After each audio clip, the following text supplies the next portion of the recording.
know 50 years ago what the most popular food in London was, the answer would be fish and chips. If you wanted to know the same answer to that question today, ladies and gentlemen, the answer is kebab. We think that we live in a diverse nation with people from all over the world, and it is on these basis that we on Side Proposition are so proud to propose the motion. This House believes that religion should have a place in public education. All right, now before I delve into my constructive speech, let's take a look at some of the key terms that have been presented to us in our resolution today. So what do we mean by this House? Well, we would define that as all Western liberal democracies, and what do we mean by teaching religion? Well, we would define that as teaching all non-discriminatory religions on fundamental aspects as part of the curriculum and without bias. Now, the model that we would propose to you on Side Proposition is that we actually don't think that there's a model that is needed, and that this is a purely principled debate that is based on the merits of teaching religion in the school system. Now, today, we on Side Proposition believe that in order to truly win the debate, we have to prove to you that both the individuals and the society is going to benefit when religion is taught. And we think that Side Opposition has to prove to you in order to win the debate is that they have to show that there is a significant harm in teaching religion in public schools. All right, let's take a look at my constructive speech today. So I'll be talking to you about 2 points. First of all, how it's going to ease tensions, and second of all, the whole idea of progression. And my partner Omolik is going to go on and talk about social comfort. All right, let's take a look at my first contention today, which is this whole idea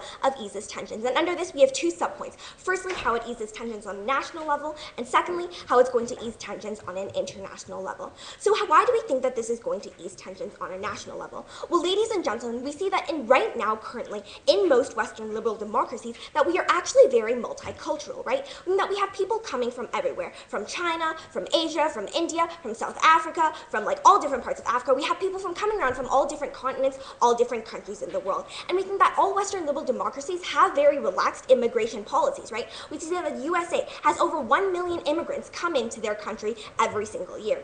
So ladies and gentlemen, with this multicultural society, we think that we want people to feel accepted in their country. But furthermore, not only that, we think that we also want people who are have been in the country before to be accepting of these new people who are coming in, to be accepting of these new cultures, to be accepting of these new immigrants. And that we want our society to not look weirdly at somebody who wears a turban, who wears a burqa or something like this.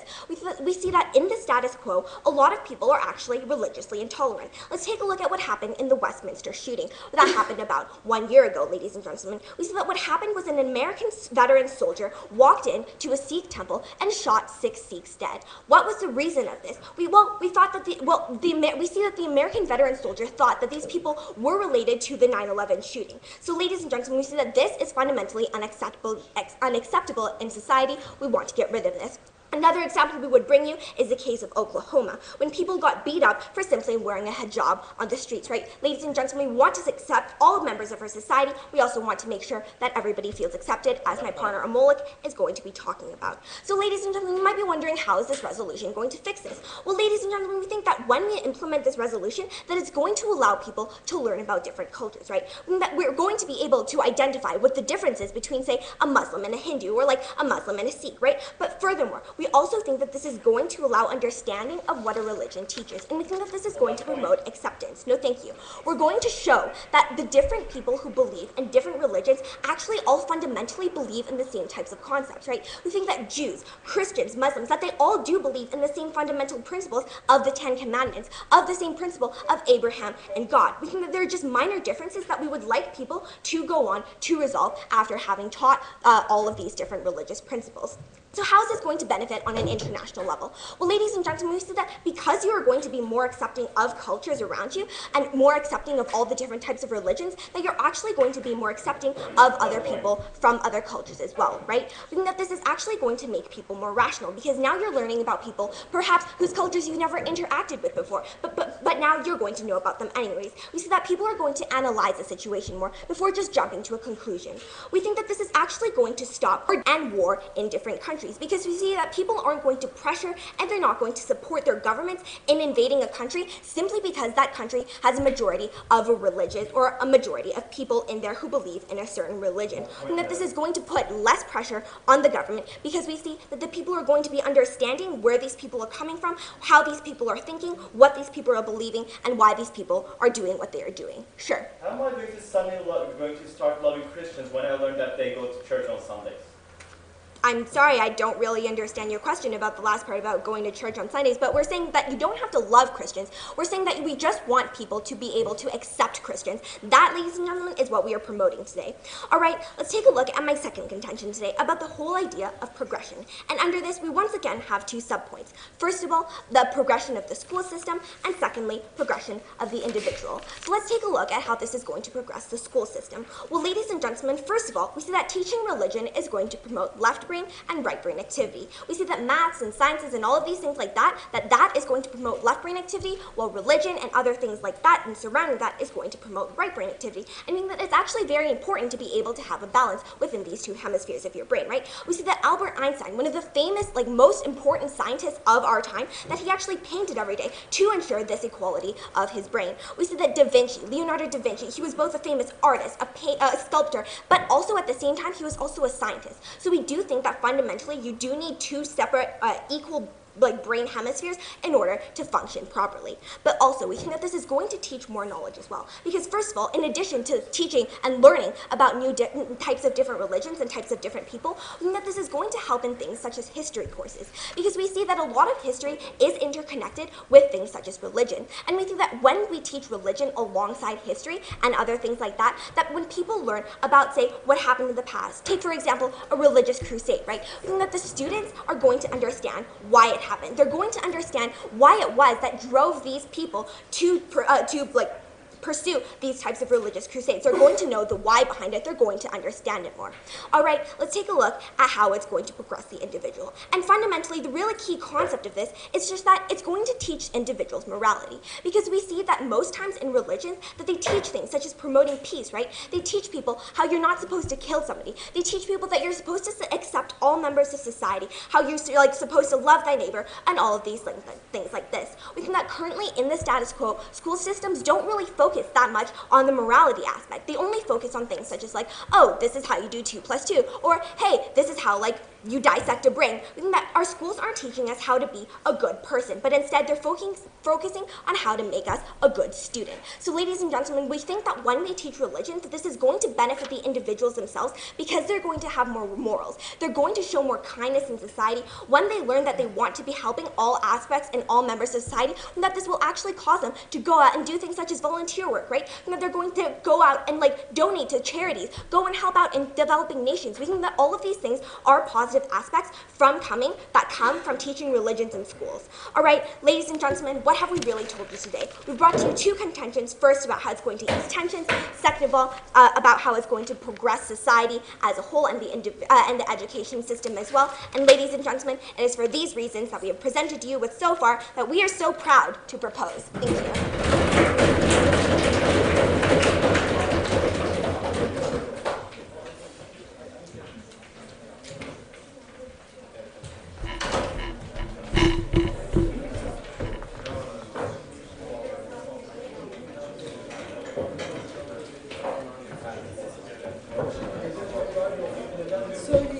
Söyleyeceğim gençler.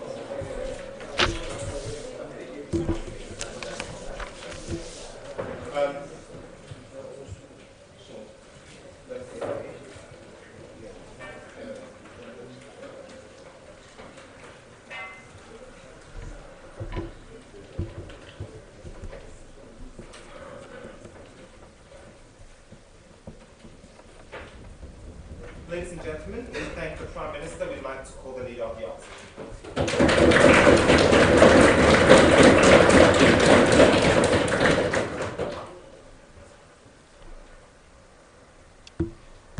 Ladies and gentlemen, in today's today's debate, we simply believe team proposition strategy having many strong arguments on just one premise: cultural integration. You are not even teaching religion to those students. You are teaching them cultural things, history facts. We also have that in our history curriculums. We teach them about crusades. Today you should teach those people how Muslims don't believe in the prophets of Christians. That's what you should be teaching to those people. That's the real religion we think you should be talking about today, because we have the cultural things, history things. We're talking about international relations, which even doesn't in those social issues. International policy making is something very different. It's based on opportunities and how countries would be better off. So coming to their case and taking a closer look at that. Today, actually, the first speaker didn't tell us anything about their case. They just told us that the religion is good, but it's not simply enough. They should be drawing a difference between that good. Ironing, yoga is also good, maybe for cultural integration as well, but we are not making them a part of our public education. So you should be talking about the difference. They should have told us why schools should spend money on this. They should have told us why we should have less science and math lessons in order to make up room for religion classes. So actually they are not answering anything by simply saying we will be telling our children about the history of religion. You should really go deeper than that. You should be telling them more about those religions and how they actually contradict with them. So moreover, in my speech I will be talking about the social integration and liberal values. My second speaker, Matt, will be talking about how school is not the place for that kind of an education. But before that, let's ask some more questions, because they haven't explained you anything. They should have explained you why the school is the right place to give such an education, why we need that in public education, why minors are okay to be taught these issues, why religion but not other values are more relevant to our lives, like culinary skills or anti-racism seminars should be undermined, but rather religion should be taught. So we ask you, what else do you teach rather than regular history curriculum which teaches facts about religion? You should go beyond facts. This is what this debate is about. Will you also teach all religions? Which ones are you integrating to your curriculum? You should be clarifying how you will be able to teach Christianity and Buddhism in a very multicultural setting. So looking at my arguments. Firstly, we say all these religions have inherent contradictions between them. First, let's take wine for example. It means Jesus' blood for Christians, but for Muslims is the root of all evil. Christians value Holy Spirit, but Muslims just don't believe in it. Muslims only believe that Muslims can go to religions. Muslims also say all pagans should be killed, and even in Quran it says you shouldn't be befriending Jewish and Christian people. And we believe this is actually bringing about the real contradiction. You can't teach these people anything when you have so many contradictions. This is not a healthy setting of actually teaching anything. They accept their religious books as the sole truth, and even their teachers, their parents tell them not to judge those books and accept the truth as it is. Wouldn't you agree, ma'am? Okay, actually no, I wouldn't agree with that. Because don't you see that in religions right now, even though some people might abide by something, like Christians, a lot of Christians are actually accepting of gay marriage right now. Like, what would you say about that? The problem is those people are minors, and they can't have the ability to basically evaluate those books. They cannot see how the religion actually makes room for that, and that's completely another issue that is irrelevant to this debate. These minors, these students cannot understand what these religions actually talk about. So because they actually consent to the authority of those books and teachers, they get what is told as it is, and they don't discuss that.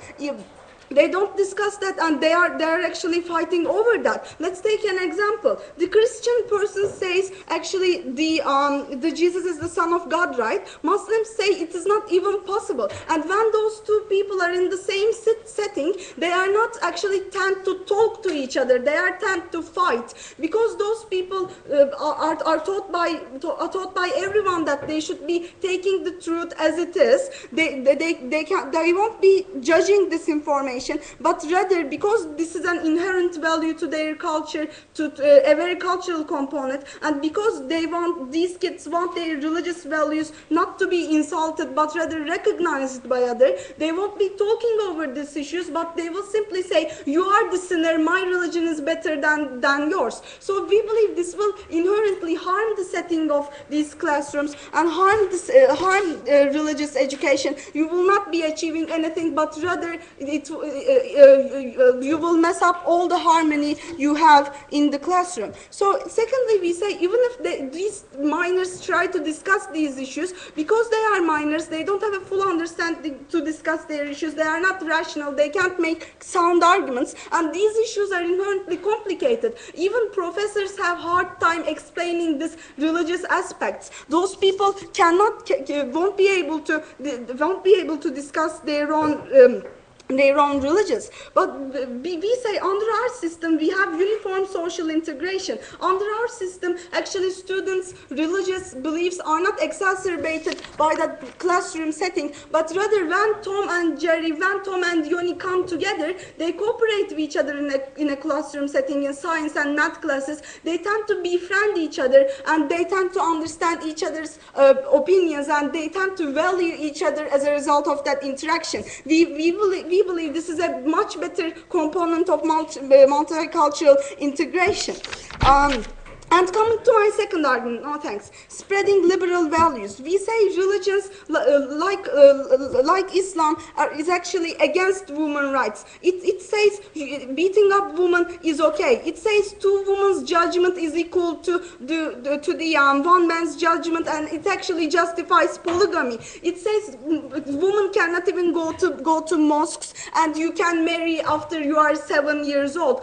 Christianity, as well as the Roman Catholic Church, has said is against LGBT rights. But in a world where we actually hold up liberal values, we believe teaching these kind of things to minor children inherently causes a contradiction. And actually we say in this case, those children will be disincentivized to value liberal ideas. They won't believe in them that much because they will be making the calculation. On one part, they have their cultural, religious beliefs, that cultural component, but on the other hand, they have the liberal ideas. These people will be confused by that. And also, these kind of debates is not ideology debates. As the government, we can prevent some values from spreading in society, like we ban hate speech. And again, here we say human rights is something objective. We should be promoting basic human rights, and religions are simply against them. So because the classrooms is not the right setting, because team proposition hasn't done their job today, go with prop.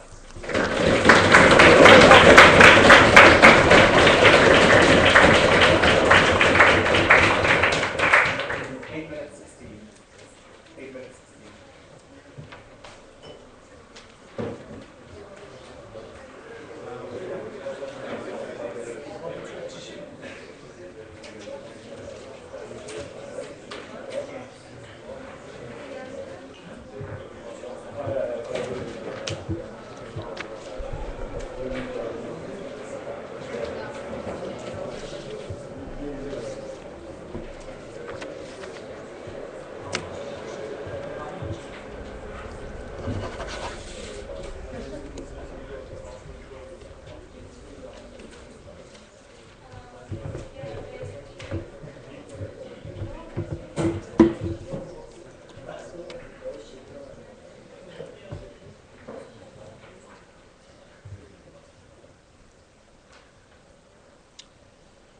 We heard a side opposition that came forward and in the ending of their speech said, Islam is a religion that condones the beating of women. Islam is a religion that oppresses women. We think this quote exactly proves our point. What side opposition lacks is an understanding of certain religions. What side opposition lacks is how actual religions, what principles actual religions believe, and what they just followed with certain stereotypes that are shown within the media. We believe, however, Islam is not a religion that oppresses women. Islam is not a religion that condones the beating of women. These are radical ideas that we see in Afghanistan by the Taliban, and radical ideas that are propagated by those individuals, not the actual principles of Islam. We see Islam women going to school in democracies. We see them not being oppressed. We don't see acid being thrown on them because that's not the principles of Islam. We think what they showed us was exactly what a lack of misunderstanding of certain religions does to our society.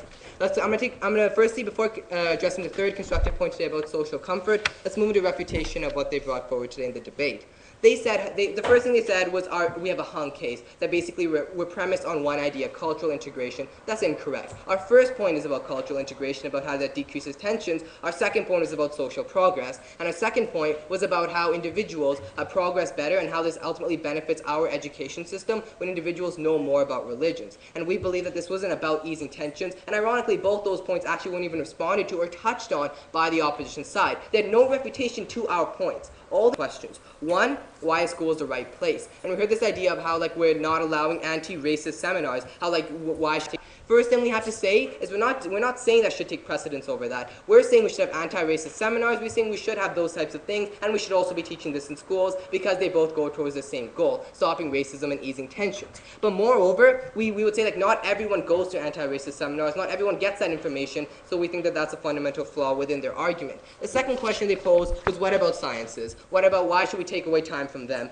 We said there is an inherent problem with singularity. There is an inherent problem when individuals supplement one type of education over another. We see in the status quo, if people want to become doctors, they still need to learn social studies, they still need to learn history within our curriculum because we want well-rounded individuals, we want a well-rounded society, we want individuals who focus on all aspects of education, and we believe religion is a very beneficial education within our society. We have proven that thoroughly.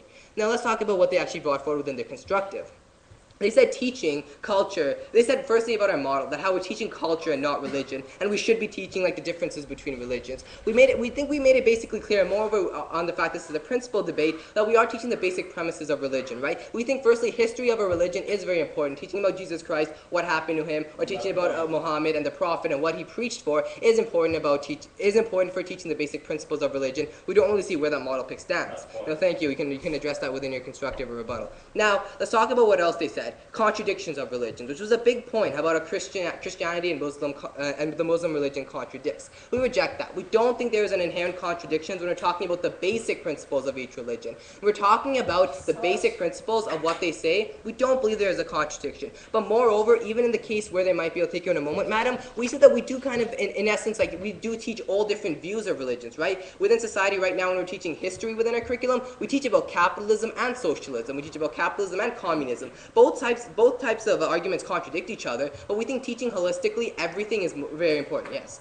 The Quran basically says don't defend Christians. How can you make them socially integrated when you have such a verse from that religion? Once again, we see that that those are not actual principles of Quran, right? We see that the Quran doesn't necessarily say don't befriend Christians. Christians are bad people. We see that these are ideas propagated because of crusades, because of the crusades that happened within history. But moreover, we say when we're teaching the basic principles, right? The basic principles are teaching the basic principles of what they believe, of what they preach for. We don't think that that's necessarily the biggest thing that we would be teaching within our classrooms. But moreover, that actually leads me to the second idea of refutation. They said that harms the setting of classrooms, right? It messes up the harmony because individuals are going to start say, my religion is better than yours, your religion is terrible.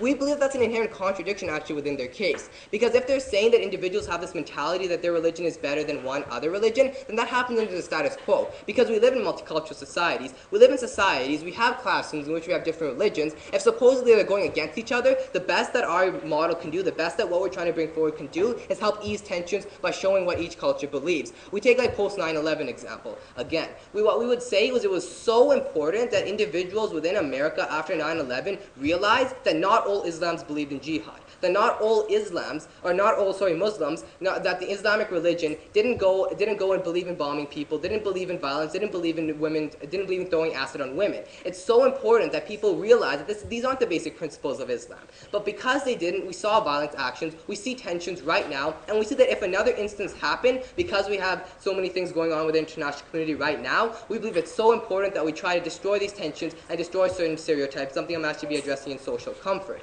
The last thing we heard was this idea how minors can't make arguments. What exactly are we doing now, Mr. Speaker? We are minors who are making arguments about a certain thing, so we don't believe that point stood. Let's go into my constructive point about social comfort. So, Mr. Speaker, insofar that democracies, as of today, are supposed to be multiculturalist. They're supposed to be secular. We see that there are certain individuals within certain nations that have a strong religious majority feeling very uncomfortable, feeling that they can't necessarily express themselves. And we see that this actually is the case within democracies. We bring forth the example of, say, Italy, where 83% of the individuals within those nations are Roman Catholic. Now, with such a strong religious majority within certain nations, we say that there are susceptible individuals who don't feel comfortable fully expressing themselves and expressing their beliefs in the public sphere, regardless whether it's visual, regardless whether it's mental. We say that in essence they have a problem with trying to express themselves. They have a problem with feeling comfort within certain societies. Now, why is this true?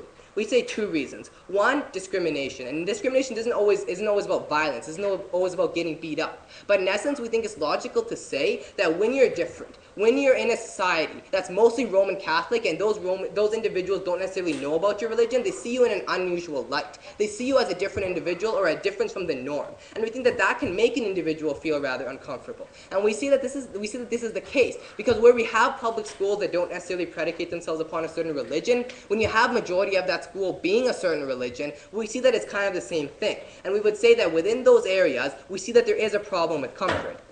Now, why would individuals, however, feel more integrated within society under our model? We say for two main reasons. One, when individuals realize that other people are learning more about their religion, are learning more about the principles, and learning more about the basics, we say that they realize that there's going to be less of a chance of them seeing them in an unusual light. There's going to be less of a chance of them discriminating against them. And we see that they're going to actually become integrated within the norm because we are trying to create these multicultural secular societies. Secondly, we will see individuals who actually are attending classes and seeing it with their own eyes, but moreover being more enlightened and learning more about how they're being integrated within society. We feel we are actually creating more secular democracies. We feel that we are creating more multiculturalist democracies. And this is good because we believe government should be catering to all aspects of society, not just a certain religion or a certain group of people. It is on those bases that we are very proud to propose the case today.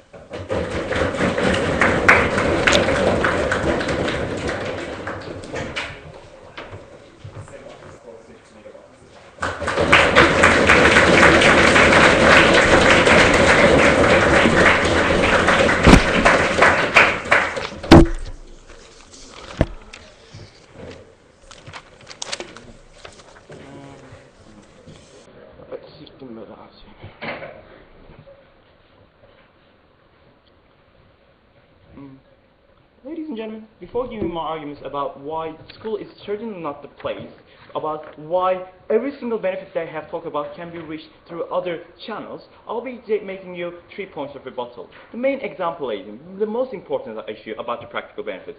All of their arguments and side benefits relies on one single assumption, that this is going to work, ladies and gentlemen. And we're going to show you why this is not going to work. Firstly, this is not directly about religion. This is directly about culture, ladies and gentlemen. The social integration that they have talked about is about culture, ladies and gentlemen. Why it should be the religion is the most important part, ladies and gentlemen. No analysis or whatsoever. But secondly, we don't necessarily why showing facts about religion is going to teach this. Look, Muslim pray 5 times a day. How that radical person who hates that Muslim person is simply going to be loving the Muslim people after learning that they are feasting and they pray 5 times a day. We think teaching facts is simply irrelevant to actual integration. We think, ladies and gentlemen, that is simply ridiculous. But secondly, our analysis was this. When they actually teach about and learn about the things that they contradict, it's going to get worse. Their example about a guy shooting 6 Buddhist people, we think this is going to get worse when that guy actively informs and actively knows that those Buddhist people don't even recognize the God of that Christian person. We think this is going to fundamentally get worse. Their only analysis about our analysis was this. Oh, you understood the Quran wrong. No, ladies and gentlemen, we think we have the facts on Quran because we directly gave you excerpts from the Quran. The Quran does say that woman's testimony is not equal to a man's testimony. It directly agrees that the man has a right to beat up the woman if the woman does not obey. Ladies and gentlemen, these are not radical ideas. These are actually included in Quran, and we're not lying, ladies and gentlemen. They're actually trying to get away with this fact. And lastly, the spread of the Muslim dominions that was led by Prophet Muhammad. Ladies and gentlemen, it actively promoted that pagans should be killed. The whole idea of conquering territories was the fact that pagans should be killed. Ladies and gentlemen, this religion actively promotes that anybody does not believe in the same God as the Muslims should die. And that's the reason why we think those Muslim people in the classroom will get affected, and the people who are going to be subjected to these bad ideals is also going to get affected, and that's why this is not going to make this situation any better. No analysis, ladies and gentlemen, and we think this debate is fundamental. This is fundamentally won by opposition. More importantly, in our substantive case, we told you why the status quo was actively dealing with this much better than there. And this directly clashes with their argument on second proposition. We told you that in the current status quo, when these children go to their school, they don't have their religious identity. When you learn about math, when you go and enter the math class, you don't have a religious identity, ladies and gentlemen. You don't care about the religious identity of others. This only happens in the class of religion. In that school, even though you're a Muslim, even though you're a religion, you play soccer together. You play jokes on together, because in that class, that friend of you is Tom and not a Christian person. And that's the reason why we think the status quo is actively deals with the social integration value much better than they do, ladies and gentlemen. And that's simply our analysis stands. Our first op analysis stands on top of the second prop analysis. Now let's get to side arguments. Firstly, their idea about promoting values and promoting life. Ladies and gentlemen, yes, Christianity and also Muslim do promote good ideals, unless if you're a woman, gay, or sodomite, or pagan. Ladies and gentlemen, this only happens in some of the cases. And secondly, school already teaches morality, not to steal, not to fight people. That is simply ridiculous, ladies and gentlemen. You don't have to teach religion to do that. Secondly, history of religion. We already have history classes. It is included in it is directly included in the history of religion. Secondly, the minors' idea, they think that they can have arguments.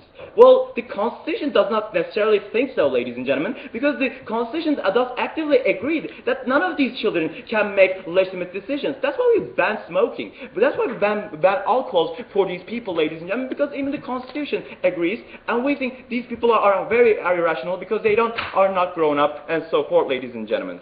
Now, let's get the last point of rebuttal. About the comparison. Ladies and gentlemen, as a site that has shown you, this is only going to exacerbate an already existing problem in the status quo, which is the cultural integration not happening. We showed you that directly clashing ideologies can never be in the same class and directly agree upon, ladies and gentlemen. When you have contradictory ideologies and contradictory beliefs, you're bound to have fights. We think if their case was true, it's going to happen in the history together. We don't necessarily believe that this has happened in the history. The contradicting identities have also clashed and fight against. That's why we have seen many wars and so forth, ladies and gentlemen. I'll take you later in my argument. Now let me show you why school is not the place. We think the second proposition's analysis about why this religion was useful is simply not true. Firstly, in order for the science, in order for us to teach in the school, it has to be relevant to every single person's lives, no matter what. We think majority of there are some significant cases that the religion is not necessarily for the people and for all of the people. Secondly, you cannot continue. I'll take you in a second. You cannot actively continue having your life if you don't know how to read and write. If you don't know how to calculate how much money you're going to pay. This is the fundamental difference between religion, because you can actually continue your life without even knowing religion. And secondly, there's a better alternative. You can go and learn it from us, where no analysis on side proposition again. Yes.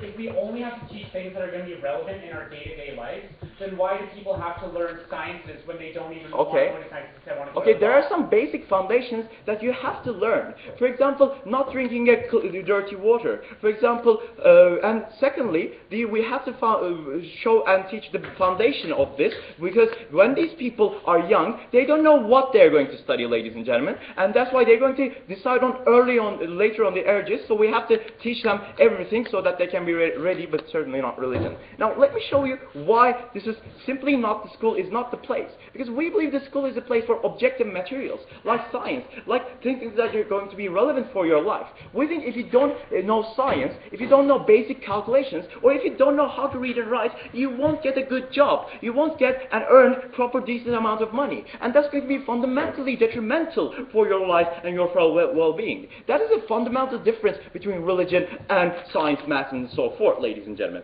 We think school is an objective place, and it should be the place of objective materials and not ideologies, ladies and gentlemen. And that directly leads to my second argument. We think government has no duty or whatsoever to impose or talk about morals. We think the idea of the religion is an ideology, ladies and gentlemen. Ideologies should be kept out of governments, because firstly, the government should be always neutral, and secondly, the school is not the place for ideologies. The school is the place for us to learn objective material and objective classifications and so forth. This argument is very important in this debate, because so far they couldn't show us why the school should be the place, ladies and gentlemen, and this argument directly clashes and refutes why the school should not be the place in which we have done this, ladies and gentlemen. So why we have done this debate? Because such propositions already ignore analysis about factual basis of Quran and Bible, ladies and gentlemen. On top of that, they build their all of the case on one single assumption that this is going to work, while ignoring every single analysis so far as made by the opposition stand. That's why we are proudly opposing today.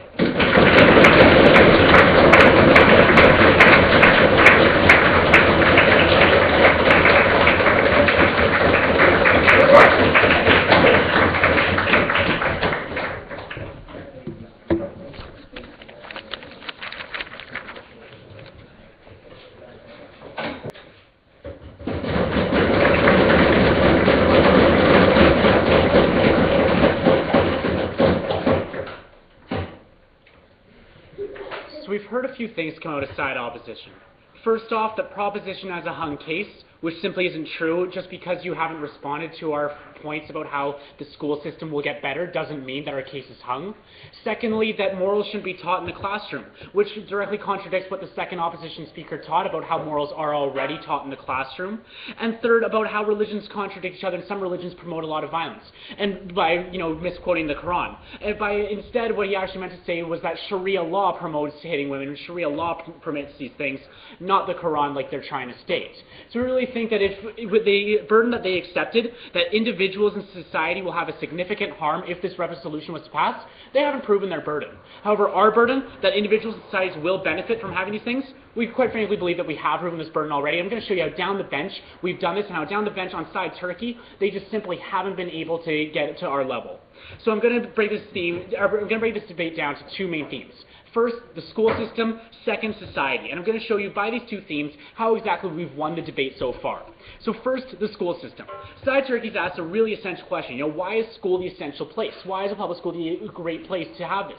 We thought our first speaker already analyzed this effectively, and since they didn't rebut it, we thought that they had accepted it. But I'll say it again. Basically, why we think that the public education system is the best place for this is because this hits all of society. We think that a majority of society is able to learn about these things. We think that overall this creates a really great place. What they've said to this, and really the heart that they presented this, is, well, what if people just don't get along because this happens? Ladies and gentlemen, we think that if you get along on the soccer field, you will get along in the classroom. You will get along. We don't see what the significant harm is of a Christian learning about a Muslim's religion from another Muslim. We don't see how this is going to promote somebody to hit their friend.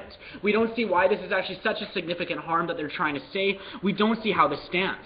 We see instead that the school system is instead, by promoting both arts and sciences, is going to be able to create better students overall, and a better society, and a better school system overall.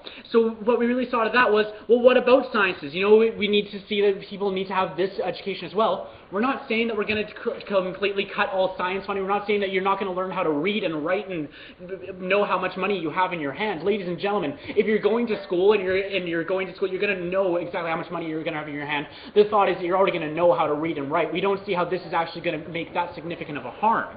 So we actually see instead what this is going to do is add on top of that how people are going to be able to learn and become more well-rounded. They say, well, what if somebody wants to go into, we know when they're young that we don't know what they want to go to. So we don't know if they want to go into physics or if they want to go into math. Well, ladies and gentlemen, we also don't know if they want to go into religious studies. So why exactly are we limiting this from them as well? Why exactly are we making it so that they can't learn this aspect that's also taught in universities, that is also regarded upon academia? Sure.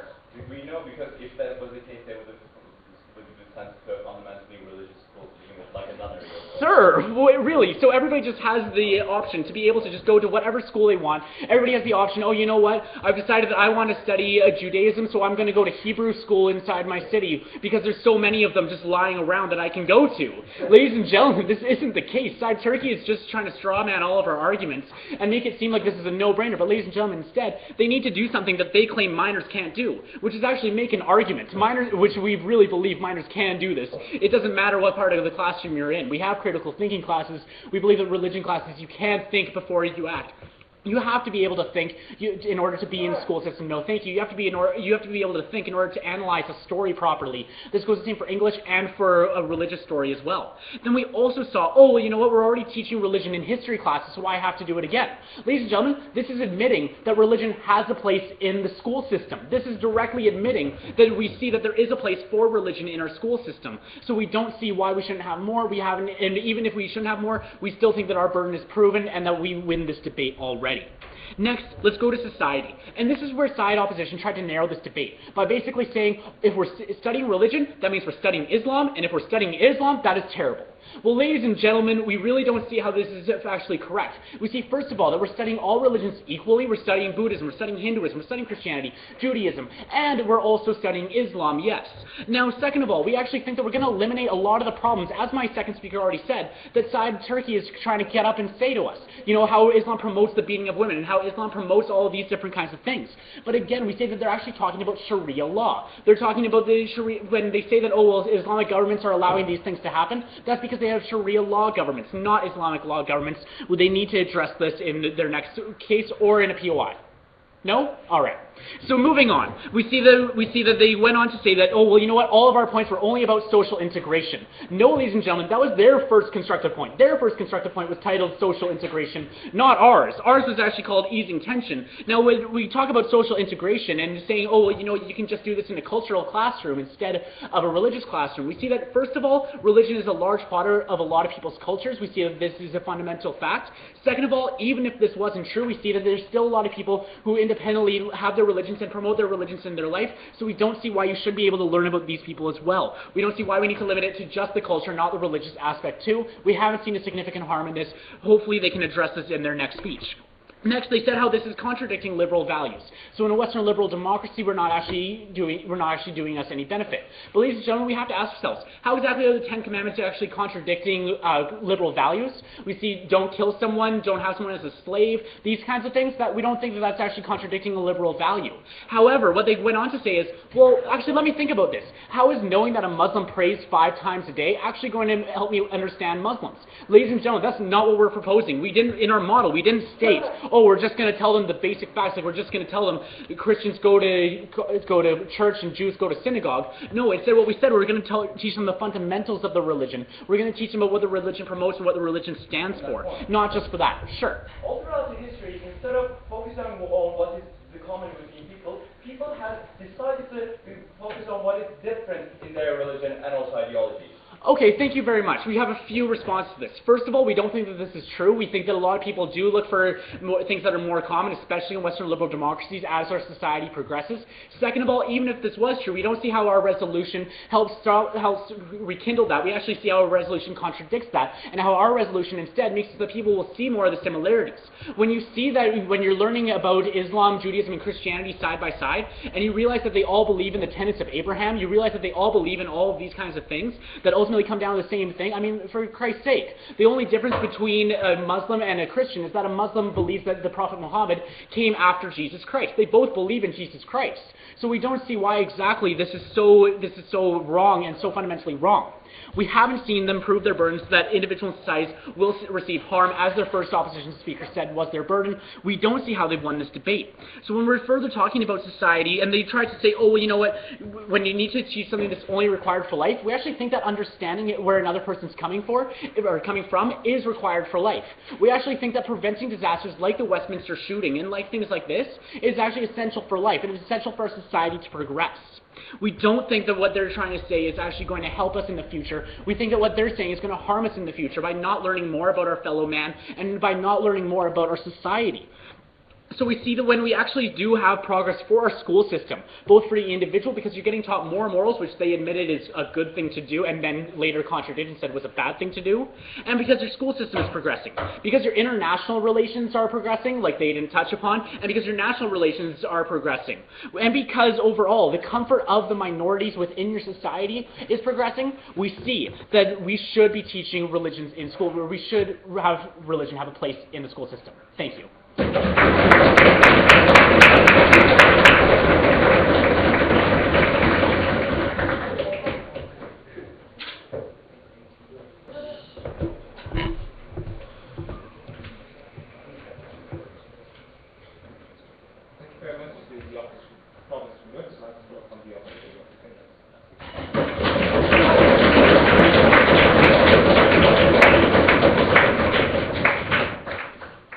Ladies and gentlemen, what was side opposition trying to do in this debate? We did not have the burden to prove to you that in our system the world is significantly better. Side opposition's only duty was to show you that in our system we have a relative advantage to side proposition. We did this on two main clash points in this debate. First of all, social integration and human relationships.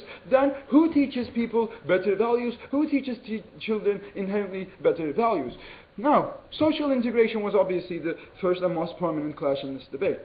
Side proposition's whole argumentation and case recited on teaching the history of religion, teaching the Ten Commandments, and teaching values of religion inherently. Now we have several answers to this. First of all, when you teach the history of religion, we see many things in the history of religion which inherently clash with one another, such as the fact that the Jewish population impaled Jesus Christ, we believe is something which is very contradictory and harms the relations between different religions. Furthermore, we say that, ladies and gentlemen, side proposition didn't really analyze the link in between why knowing that I'm from a different religion inherently makes me more prone to accepting another religion. No, thank you, sir. Then they said that, then they said that we teach a moral code in schools, and inherently they do the same, and thereby we should accept their argument. No, the moral code which families and inherently we teach children in kindergartens is an objective moral code which says do not hurt people, moral code which says be nice to one another. No, thank you. Religions, and all religions especially, have no such moral code. Religions have subjective moral codes which often clash with our Western democratic ideals,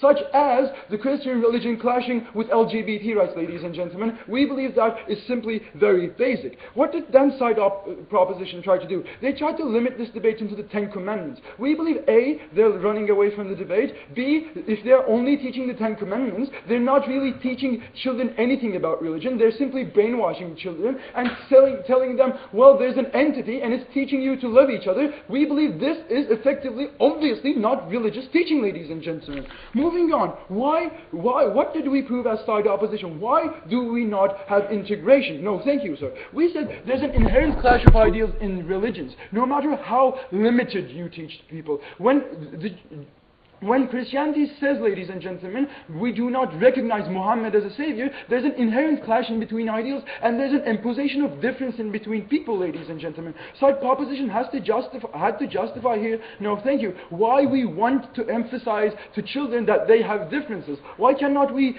obviously show people that they're both human, that they're both essentially the same, and thereby they should get along good, that they should be nice, and teach them our objective moral codes which we all agree. Then, no thank you, we said that children were minors. Side proposition's only analysis was people over 15, 16 are inherently capable of thinking. We believe still this is a very big risk group, and we really do have children which are above those ages, like people who are, children who are 9, 8, 7, 10. Side proposition had to legitimize why we teach the very small children religion and emphasize their differences. That we believe, no thank you, was their mistake. Then we said that obviously people argue that they are the better side on certain things. We argue in this debate that side opposition is better because we inherently like being right. We believe that this directly applies to religion. People are obviously going to contradict themselves and say, my religion is the right one. And when you say to people that you have a different religion, you have a different, no thank you, you have a different religion,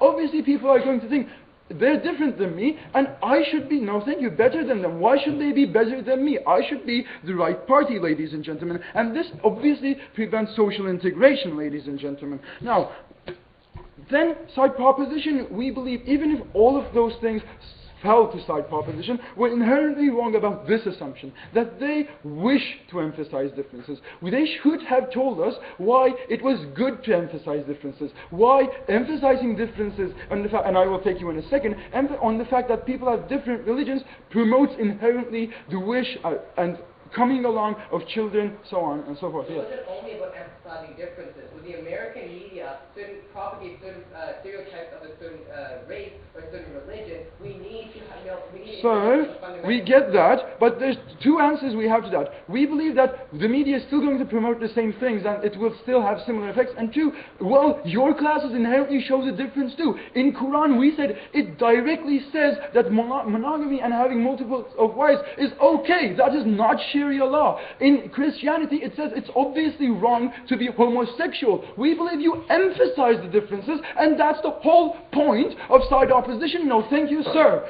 Ladies and gentlemen, then they said that we actually don't really tell the truth, that we're telling Sharia law. Obviously we're not. We directly dictated from Quran, and we said that the Quran obviously lets the multitude of wives. We said the Quran obviously allows the beating of women, so on and so forth. We see that in Muslim countries that often the will of women is not the same, no thank you, and like the women at court, when they give testimonies, their testimonies are not valuable as men, such as we see this in the Arab Emirates, in which 4 women have to testify in order to become the testimony of a single man. We see this is no Sharia law. We see that this promotes inequality. Now the second class, ladies and gentlemen, no thank you, who inherently promotes good values. We said that we as side opposition already teach children good values at homes, at schools. We teach children to get along. We teach children that differences are not so bad. Now, what is the problem here then? The problem we believe here is obviously the fact that we promote these kids with, and I will take you in a second, moral codes which differ, moral codes which contradict with another, disabling the children from really recognizing what is wrong and what is right. Yes? Even if Islam wasn't a religion that should be taught in schools, why does this mean that no religion should be taught in schools? Your case simply said we will teach all religions. You just conceded your case. This is one. And two, ladies and gentlemen, we believe that once you exclude Islam from the whole curriculum because it is bad, you will have all the bad effects that side opposition was talking about, such as disintegration, such as people hating one another because they think the other is bad. Now, we said that obviously, and again, in the clash of promoting good values, obviously some holy books dispromote the rights of LGBTs, such as the holy book of the Christian religion, and that this is inherently against our Western democratic values, which side proposition opened this debate on. There was no answer about this point until Prop 3, and we believe that their answer wasn't really good. They said that we are just going to tell people about the 10 Amendments, and I've already rebutted that when I've told you that they limit the debate, they don't really tell the truth, and they inherently brainwash children by simply not showing what religion effectively does. So ladies and gentlemen, as the last speaker of opposition, why do we believe we've obviously won the debate? We won the debate because not because we had to prove a huge amount of detriment, but because in our world there's relatively less amount of hate, there's relatively less amount of emphasis on differences, there's relatively less amount of inherent clashing between people. And we also win because we relatively teach our moral code better without any inherent clash in our moral code, and we inherently teach children what is good and what is bad. Thereby, we're obviously very proud to oppose.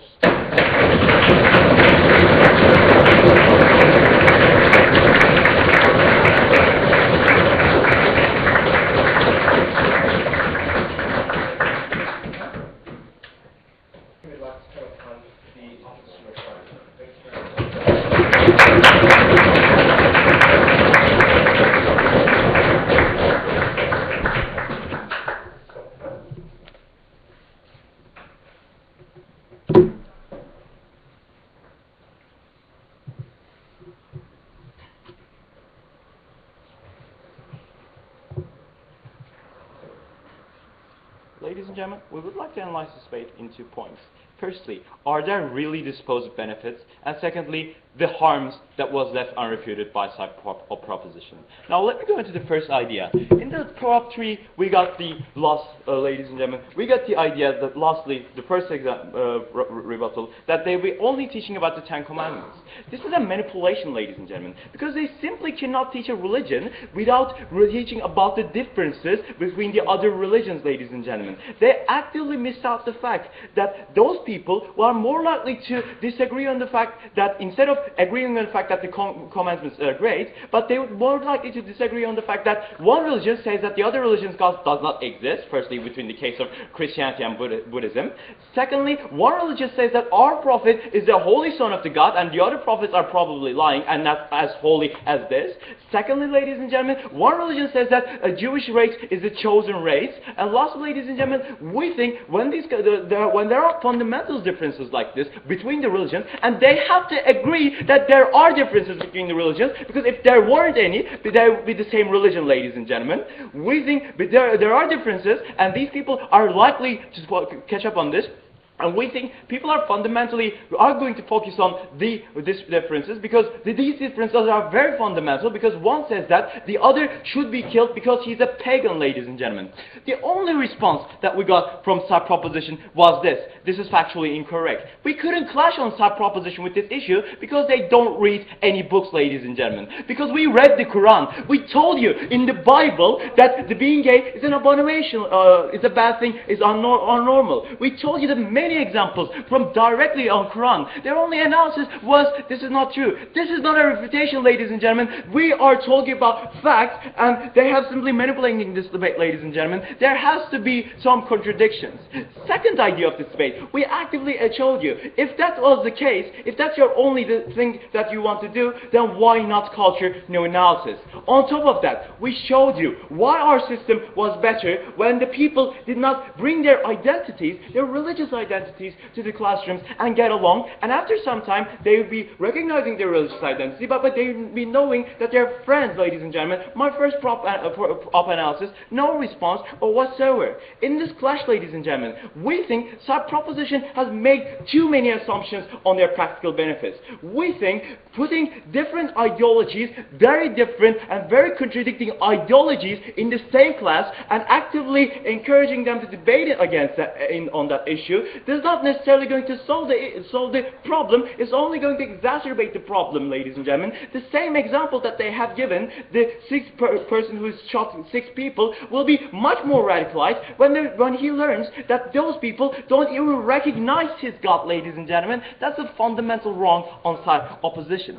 But the second issue, we told you that this debate was very important because there are some ideologies that we don't want this, ladies and gentlemen. They said that we contradicted ourselves because we teach how not to kill. Religion is not a morality. It's an ideology, ladies and gentlemen. It is subjective, not objective, but the fact that we shouldn't kill is an objective criteria that it is universally and by human rights accepted, ladies and gentlemen. So why does side proposition harm this debate? Because it actively does not promote. It actively rejects people from getting their rights. It actively encourages hate against gay people, against women, and so forth, and against sodomites, ladies and gentlemen. That's the fundamental thing that they disagreed and they didn't attack or tackle. Today, we make the society better for the reason, ladies and gentlemen, we got out hate because we prevent the spread of these ideologies. Last, ladies and gentlemen, we told you that the school is objective and school is not the place to impose morals. No analysis. On all of these grounds, we are proud to oppose.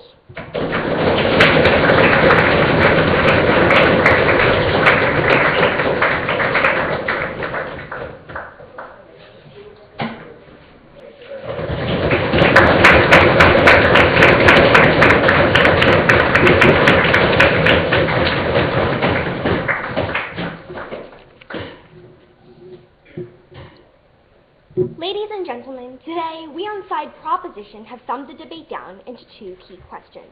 Number one, what is going to be the long-term effect on the relationships between people? And number two, how is it going to affect the education system? And without further ado, let's take a look at my first question today about what is going to be the long-term effect on relationships between people. And Side Opposition today has tried to convince you that it's going to create conflict when we have these people in the same room together. We have a couple of lines of analysis to this. First of all, we think that people in society today already know the differences that exist between their two religions. We think that now we are only trying to show them the similarities that exist. But furthermore, we would also say that before going into this class, that they are already friends already. We think that these classmates, they're going to bond together, that they're going to make friends from like math, from science, from playing soccer together. So we think that this is actually a better environment for them to learn their differences, because we think that when they're friends, that they're going to cause less tension between the two, because we think that they've already accepted each other for who they are. But also, they've taken a little bit of contention, or sorry, they've tried to bring up like something about how we think that some religions teach against other religions. Ladies and gentlemen, we see that in our model, we've already modeled it out as something that is not discriminatory, that we would only teach religions that are non-discriminatory, that it's too late for them to bring up a model pick in their reply speech. They should have done it earlier. Also, they've tried to tell us that some religions teach bad things, such as killing. Well, ladies and gentlemen, we think that most people who follow religions aren't that radical, right? We see that a lot of Christians and a lot of Catholics, sure, they believe in the teachings of Jesus Christ. Sure, they believe in the Bible, but fundamentally we see that a lot of Christians, in fact, the majority of Christians, still support things such as gay marriage, even though the Bible forbids against it, right? We don't think that a lot of people are that radical. But furthermore, we would also say that the schools are teaching it through an objective lens. We're not saying that the school is going to promote things such as killing people. We're not saying that the school is going to promote things like sati or any of these other things that they would like you to believe are so detrimental to society. We are only trying to teach it through an objective lens. We see that people who believe in this religion right now currently do it because it's promoted to them. But we think that when we teach it to them through an objective lens with other beneficial religions to it, we don't see that anybody in their right mind is actually going to want to just say, hey, I want to go out and kill a person today. We don't see that this is the case, ladies and gentlemen. And we would also say that we see that in the majority of religions, that most religions do teach good principles, right? That we see that we have more religions in our world that do promote more peace, that do promote more good things than bad things, right? Buddhism, Christianity, Catholicism, Judaism, all of these things like that versus what? Hinduism, well, even that is good. Well, their only example really was Muslim or Islam and the Quran itself, right? Furthermore, they've asked, why are we teaching religion when it's taught already in history? My partner Alex has already pointed out that this is basically a concession on their part that religion does have a place in our school system today, right? We think that if religion is being taught in history, that means that it must have some type of fundamental, moral and value into it. But furthermore, we think that teaching religion actually is going to be very beneficial, because it's going to make people accept each other, and we don't see that Side Opposition has seen through our lens of today's debate. We think that it's going to make people not share more differences, but see more similarities. We think that it's going to ease tensions. We think that it's going to further social progress, and we think that it's going to allow people to feel accepted and comfortable in their society today. All right, let's take a look at my last question today. How is this going to affect the educational system? And Side Opposition today has told you that it's going to take away from other courses. Ladies and gentlemen, again, a couple of responses to this. First of all, we say we have electives already, right? We think that we do realize that excavating the right brain is important. We think that we can just treat something like this as in the category of an elective, or things such as that. But furthermore, we also would like to question, what if people want to go into religion, right? We think that we should teach the fundamentals to that, just like we teach the fundamentals to math, to sciences, and all of these other things like that. And lastly, they told us that they don't think that school is the place. We would say, yes, public schools are definitely the place, because they are the ones that get the most exposure to the general public, that they're the place where most people go to school, because most people do go to public schools. And ladies and gentlemen, because for all of these reasons that we are so proud to propose the motion. Thank you.